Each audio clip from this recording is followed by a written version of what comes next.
Geology में अगर आप टॉप करना चाहते हो, आईएएस में 300 प्लस एंड फॉरेस्ट सर्विसेज में 275 प्लस, उसके लिए 3 चीज़ों पर आपको ध्यान देना है। पहला, डायरेक्ट PYQs जो रिपीट हुए उसमें आपको दूसरों से बहुत बेटर करना है। जैसे आपकी स्क्रीन पर डिप आइसो 1 वाला क्वेश्चन है, परफेक्टली रिपीटेड है, ये फोल्ड क्लासिफिकेशन, इलस्ट्रेशन या डायग्राम, राइट। यहाँ पे आपको दूसरों से बहुत बेटर करना है, इतना बेटर कि दूसरे आपके आसपास भी ना हो, यही कंपटीशन खत्म कर देना है। दूसरा, इनडायरेक्ट PYQs, इनको सॉल्व करने के 2 तरीके हैं। पहला, जो भी टर्म्स हैं, फॉर एग्जांपल लीनिएशन पे कोई क्वेश्चन पूछा है तो डेफिनेशन आपको लीनिएशन की बहुत सिंपल लैंग्वेज में आनी चाहिए, कॉम्प्लेक्स में नहीं। अभी हम बात करेंगे इस चीज़ की। एक तो सिंपल लैंग्वेज में आप चीज़ों की मीनिंग लर्न करोगे, ना कि जियोलॉजिकल कीवर्ड एंड जार्गन में। दूसरा, आपको PYQs लंबे टाइम के एनालाइज करने पड़ेंगे ताकि आपको पता चले कि ये रिपीटेड है, 5-7 साल से नहीं होगा। लगातार आपको PYQs का एनालिसिस करना पड़ेगा अनसॉल्व का। एंड जो तीसरी चीज़ है, जब हम नोट्स बनाएंगे तो वहाँ पे हम जो फॉर्मेट फॉलो करेंगे, heading and sub heading based and PYQs as a sub heading, right. सब चीज़ों का डिमॉन्स्ट्रेशन इस लेक्चर में करेंगे। मेरा नाम है कृष्णा, स्वागत है सिनॉप्सिस आइस में, and I am x nuclear scientist from department of atomic energy of India. सबसे पहले देखते हैं PYQs कितने रिपीटेड है। जो हमारी यूनिट नंबर 3 है स्ट्रक्चरल, ये सबसे डिफिकल्ट यूनिट मानी जाती है जियोलॉजी में, एंड इसमें टोटल 10 क्वेश्चन पूछे हैं 2025 में, IAS और IFS दोनों में मिला के, जिसमें से 7.5 क्वेश्चंस डायरेक्टली रिपीटेड है, 2 क्वेश्चंस डेप्थ में है जो आप नोट्स से कर पाओगे। 7.5 में इनफैक्ट आप 2 क्वेश्चन ये कह सकते हो थोड़ा बहुत इनडायरेक्ट भी है, ठीक है। मतलब बेसिकली अगर आप 100 नंबर का पेपर देख रहे हो तो उसमें से 75 मार्क्स, 75% एक बहुत बड़ा रिपीटेशन होता है। एंड 2 चीज़ें, अगर आप PYQ बेस पे प्रिपरेशन कर रहे हो देन इट राइजेस टू 95%, ठीक है। देख लेते हैं, आपको हो कि ये क्लेम्स वियर्ड है। प्लंजिंग एंड रिक्लाइंड फोल्ड, ये IFS 2025 में पूछा है। 2020 में प्लंज के ऊपर पूछा था, क्लासिफिकेशन ऑफ फोल्ड, एंड यहाँ पर 1998 में, तो इसीलिए पुराने PYQ ज़रूर देखना है, ठीक है। दूसरा, dip iso 1, describe classification of fold with neat diagram, describe dip iso 1 fold classification, and यहाँ पे इलस्ट्रेशन दिया है। तीसरा क्वेश्चन रिपीटेड नहीं है, इस पे हम शीट फोल्ड पे थोड़ी देर में आएंगे वापस, पहले रिपीटेड डायरेक्टली जो है उनको देख लेते हैं। फिर इसके बाद जो है थ्रस्ट जियोमेट्री का क्वेश्चन, ये इनडायरेक्टली रिपीटेड है, बस आपको ये समझना पड़ेगा कि पैराफ्रेज कहाँ किया गया। जैसे various type of thrust geometry, formation of thrust fold, same चीज़ है। एंड यहाँ पर जो ये पूछा over thrust, under thrust, clip, ये सब क्या है, क्लासिक थ्रस्ट जियोमेट्रीज हैं। अगर आपने ये चीज़ें की हैं, अब बेसिकली ये क्वेश्चन कब के हैं, 2010 का, 2003 का, तो इसीलिए ओल्ड PYQ समझने ज़रूरी है, राइट। एक और चीज़ पे भी आपको ध्यान देना है, एक साल में भी रिपीटेशन होता है जियोलॉजी में, कई बार 2-2 महीने भी होता है। जो IAS में पूछा है अभी, वो अगले साल IFS में, अगले 2 महीने बाद IFS में पूछ लेगा। देन नेक्स्ट क्वेश्चन, ये डायरेक्टली रिपीटेड नहीं है, इन डेप्थ रिपीटेड है, या इनफैक्ट इसको हम कह सकते हैं कि रिपीटेड नहीं है। इस पे हम थोड़ी देर में अभी आते हैं। जो हमने बात की थी कि चीज़ों को सिंप्लीफाई करके लर्न करना है, पहले अगले क्वेश्चन देखते हैं।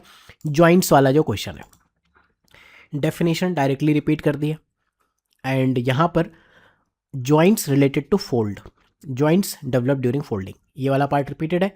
फॉल्ट वाला न्यू क्वेश्चन है। अगर 10 नंबर में हम कंसीडर करें कि स्केचेस भी बनाने, ये भी देना है, तो बेसिकली 2.5 मार्क्स, जो मैं आधा कह रहा हूँ इनफैक्ट उससे भी कम नॉन रिपीटेड है, ठीक है। देन अगला क्वेश्चन जो आपके स्क्रीन पर है, स्ट्रक्चरल एनालिसिस ऑफ फोल्ड में, ये वाला क्वेश्चन, क्या ये अलग क्वेश्चंस हैं? 2010 का क्वेश्चन इन्होंने 2025 में हाफ पार्ट में पूछ लिया एक क्वेश्चन के। Then next question, fault structure with the help of stress ellipsoid, using the stress ellipsoid mechanism of fault. यहाँ पे मैकेनिज्म है, यहाँ स्ट्रक्चर है, स्ट्रक्चर यहाँ से आ जाएगा, राइट। इन 2 क्वेश्चन को करके, या फिर orientation of stress ellipsoid and type of fault, यहाँ से आपका क्वेश्चन परफेक्टली सॉल्व हो जाएगा। इसे आप इनडायरेक्ट रिपीटेड कह सकते हो। देन जो नेक्स्ट क्वेश्चन है, स्ट्रेन एनालिसिस कैसे नेचर ऑफ रॉक डिफॉर्मेशन में हेल्प करता है, इंपॉर्टेंस, यहाँ हेल्प इन अंडरस्टैंडिंग पूछा है, strain marker, quantification of deformation. इसमें एक पार्ट पूछा था एस्टिमेशन ऑफ 2D स्ट्रेन, 2006 में 3D स्ट्रेन पे पूछा हुआ क्वेश्चन, एंड ऊपर भी 2004 में इन्होंने 2D पे ही पूछ लिया था, टू द डायग्राम है in fact, not strain, right. Next question, what is strain, define strain. Behaviour of rock अगर आप पढ़ लेते हो तो बिहेवियर में ही शेप और साइज आ जाता है। तो behaviour of grain with in a rock change during deformation, rock during deform condition, right. तो ये आपके डायरेक्टली और इनडायरेक्टली रिपीटेड क्वेश्चंस हैं। अब जैसे ये क्वेश्चन देखें, टाइप ऑफ लीनिएशन पे बात करते हैं। इन्होंने 2009 में पूछा था डिफरेंट टाइप ऑफ लीनिएशन। अब आपको आते हैं तो ठीक है, अब उसमें ज़रूरी नहीं कि आप penetrative and non penetrative lineation पढ़ो, लेकिन अगर हम चीज़ों को सिंपल वे में लर्न करते हैं, ठीक है, अगर आपको ये पता ही नहीं है कि पेनिट्रेटिव एंड नॉन पेनिट्रेटिव क्या है, तब तो डिफिकल्ट है। पता है तो फिर कैसे करेंगे, कुछ सिंपल टर्म्स में आपको आना चाहिए। पहली चीज़, lineation is a linear structural feature in rocks deform due to deformation where minerals और structure get aligned in a preferred direction. अगर आप ऐसे लर्न करोगे तो कुछ नहीं होने जाने वाला। या फिर पेनिट्रेटिव लीनिएशन, अगर आपको बेसिक जियोलॉजी की अंडरस्टैंडिंग है तो आपको ये पता होगा लीनिएशन का मतलब होता है लाइंस, पेनिट्रेटिव मतलब जो पूरे उसमें पेनिट्रेट की गई हो। इसकी स्टैंडर्ड डेफिनेशन पे अगर आप जाओगे ना तो ऐसे लिखी होती है, there are pervasive lineations throughout the rock masses visible at both hand specimen and out scale crop, कुछ इस तरह से लिखा होगा। लेकिन अगर हम इसको सिंपल टर्म में लीनिएशन को डिफाइन करें तो क्या होगा, lineation means basically line seen in the rocks, जो आपको लाइन लाइक पैटर्न दिखता है उसी को लीनिएशन कहते हैं। अब पेनिट्रेटिव लीनिएशन की डेफिनेशन ये है कि ये पूरे रॉक में प्रेजेंट होते हैं, एंड नॉन पेनिट्रेटिव जो कहीं कहीं प्रेजेंट होते हैं। अब बेसिकली आपको सोचना है पूरे पत्थर में लाइनें ही लाइनें हैं। अब अगर आपको ये पता है तो मिनरल लीनिएशन इसका एक टाइप है, ठीक है। जैसे मिनरल्स लाइक मिका, ये क्या होते हैं, एक डायरेक्शन में अलाइन हो जाते हैं। फॉर एग्जाम्पल जैसे बालों में कंघी करते हो एक डायरेक्शन में हो जाते हैं, वैसे ही है, ठीक। अब इनका फॉर्मेशन कहाँ होगा, हाई प्रेशर और हीट में। दूसरे स्ट्रेचिंग लीनिएशन हो सकते हैं, तीसरे इंटरसेक्शनल लीनिएशन हो सकते हैं। तो बेसिकली अगर हम इसकी डेफिनेशन पे ही जाते हैं, वर्ड की बेसिक मीनिंग पे, कि पेनिट्रेटिव मतलब पूरे रॉक में प्रेजेंट है। अब ये डेफिनेशन आपको कहीं ना कहीं जियोलॉजी में ये वर्ड आना चाहिए कि पेनिट्रेटिव का मतलब ये होता है जियोलॉजी में। अब नॉन पेनिट्रेटिव लीनिएशन मतलब only seen at specific places, कहीं कहीं लाइन दिखती है, नॉट एवरीवेयर। तो बेसिकली सिंपल टर्म्स में अगर हम चीज़ें लर्न करते हैं तो फिर कर लेंगे, ठीक है। अब एक और इनडायरेक्टली रिपीटेड क्वेश्चन जो बेसिकली आपके नोट मेकिंग से आएगा। जब हम फोल्ड ज्योमेट्री कवर करते हैं या different mechanism of folding, for example मैं पढ़ रहा हूँ डिफरेंट मैकेनिज्म ऑफ फोल्डिंग, वहाँ पे फ्लेक्शनल स्लिप आ सकता है, फ्लो फोल्डिंग आ सकती है, पैसिव फोल्डिंग आ सकती है, शीथ फोल्ड आ सकता है, right. Extreme case of flow folding under intense shear, right. इससे आप डेप्थ और मैच्योरिटी दोनों एग्जामिनर को शो कर सकते हो। उसके लिए आपको क्या करना है, PYQ बेस्ड नोट्स मेकिंग करनी है, राइट। अब इस क्वेश्चन को अगर आप क्लासिफाई करना चाहो तो सिलेबस में सिर्फ फोल्ड क्लासिफिकेशन में ही आता है ये डायरेक्टली शीथ फोल्ड, लेकिन इसको आप डिफॉर्मेशन कंडीशन में भी आप स्टडी कर सकते हो, स्ट्रेस एंड स्ट्रेन में भी स्टडी कर सकते हो। बेसिकली एक अप्लाइड क्वेश्चन है जो कि मल्टीपल टॉपिक्स में कवर्ड है।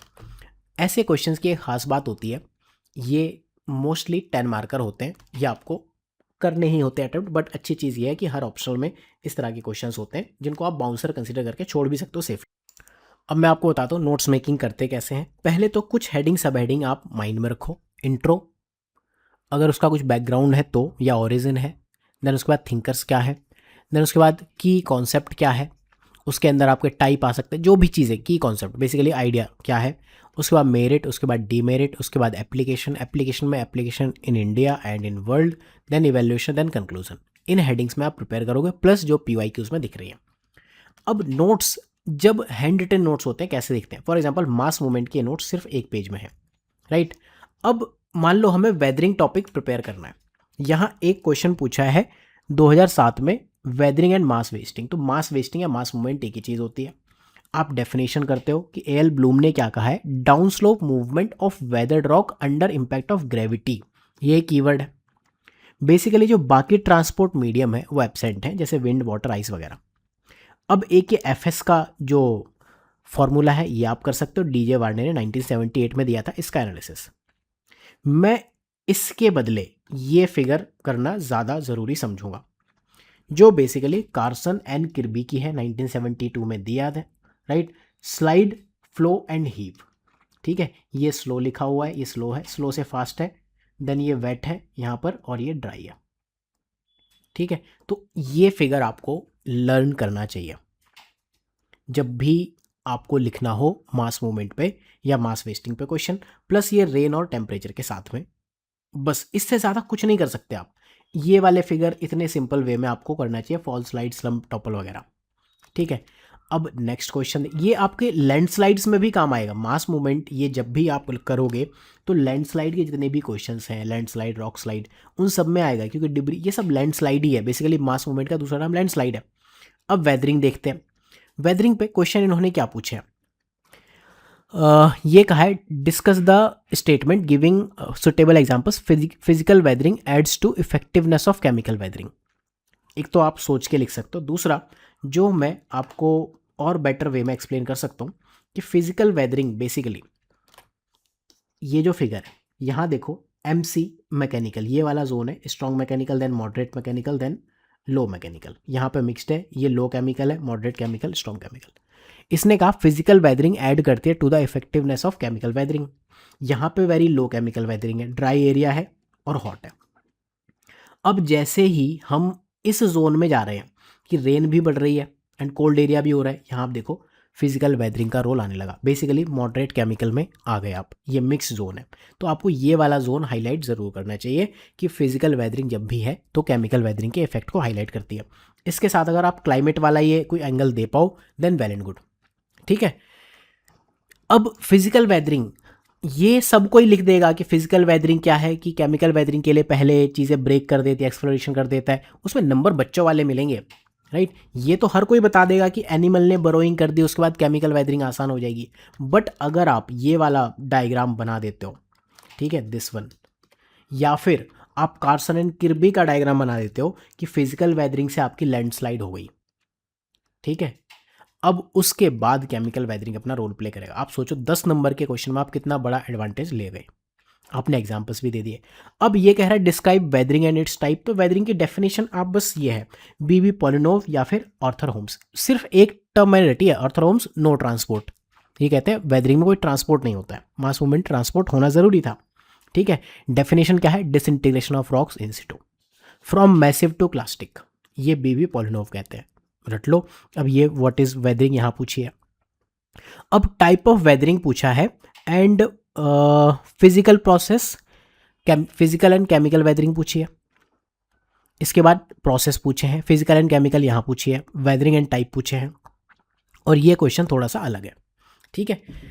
तो फिजिकल और केमिकल वेदरिंग जब हम पढ़ेंगे तो बिल्कुल एक एक लाइन में आप रटो, अदरवाइज बहुत बड़ा पूरा चैप्टर है वेदरिंग के ऊपर। आप कैसे ये 15 नंबर में लिखाओगे कि मतलब 15 नंबर में वेदरिंग भी डिफाइन करनी है, डिस्क्राइब करनी है, टाइप भी बताने हैं, इन्फ्लुएंस, क्लाइमेट और रिलीफ भी बताना इम्पॉसिबल है। तो फिजिकल वेदरिंग आपको बस इतने में होना चाहिए। Physical weathering disintegration of rocks due to physical agents like TP। अगर ये लाइन आप हटाना भी चाहो ना तो हटा सकते हो, बस लर्न करने के लिए है।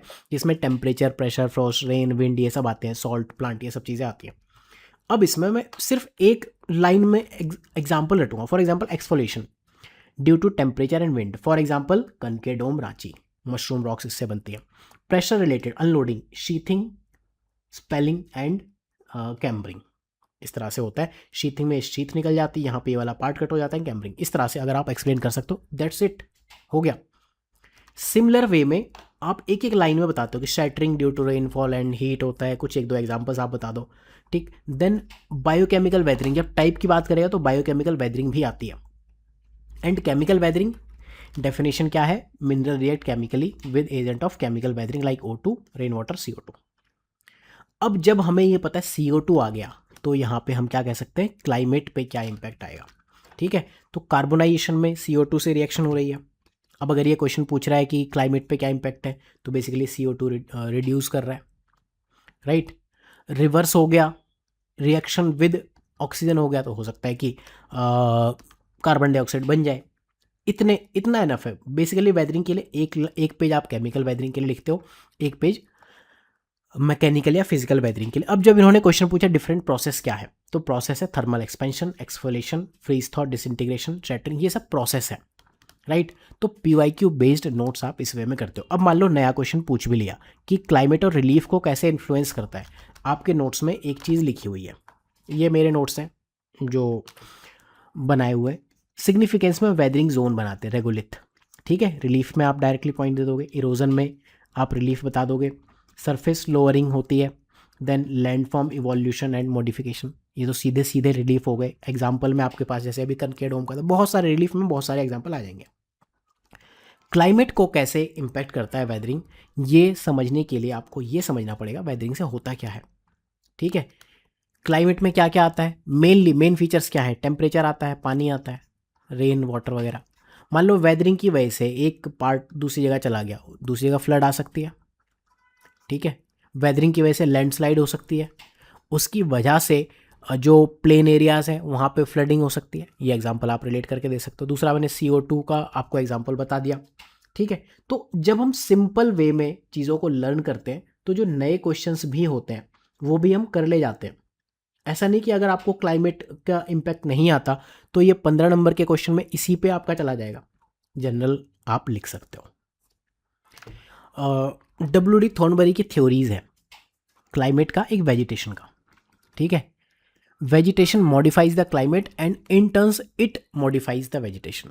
तो क्लाइमेट से वेदरिंग और वेदरिंग से क्लाइमेट, ये वाली आप WD थॉर्नबरी वाली लाइन भी ऐड कर सकते हो। तो अगर आप सिंगल चीज़ों पे एक एक कीवर्ड पे ध्यान देते हो, प्लस उनके ऊपर आपने थिंकिंग में बहुत टाइम दिया है कि मैसिव टू क्लास्टिक स्टेज क्या होता है, इससे क्या क्या हो सकता है, एंड PYQs आपने बगल में रखे, तो आपका काम बन जाएगा। अब soil formation, zone of aeration, ये बेसिकली एक डिफरेंट टॉपिक है, बट जैसे ही ये क्वेश्चन पूछेगा सॉइल, तो आप क्या कहोगे कि significance erosion, regolith and soil formation में वेदरिंग का है, राइट।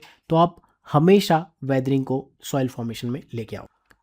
सो आई बिलीव कि जियोलॉजी में आप चीज़ें इस वे में करोगे तो मार्क्स आ सकते हैं। ये आपकी स्क्रीन पर कुछ कोर्सेज हैं जियोलॉजी से related, so you can consider अगर आप ज्वाइन करना चाहो। एक चीज़ का मैं आपको आइडिया दे देता हूँ, फॉरेस्ट सर्विसेज में ऑलमोस्ट एवरी कैंडिडेट, जो फेल हो रहा है वो भी, जो पास हो रहा है वो भी, सिनॉप्सिस IAS के फ्री ब्लॉग कोर्सेज में PYQ का कोर्स या फिर फाउंडेशन कोर्स फॉलो करते ही हैं। Synopsis IAS geology is unavoidable, आपकी स्क्रीन पर है, मैंने आपको रीज़न बता दिया। Avoid at your own cost. Thank you.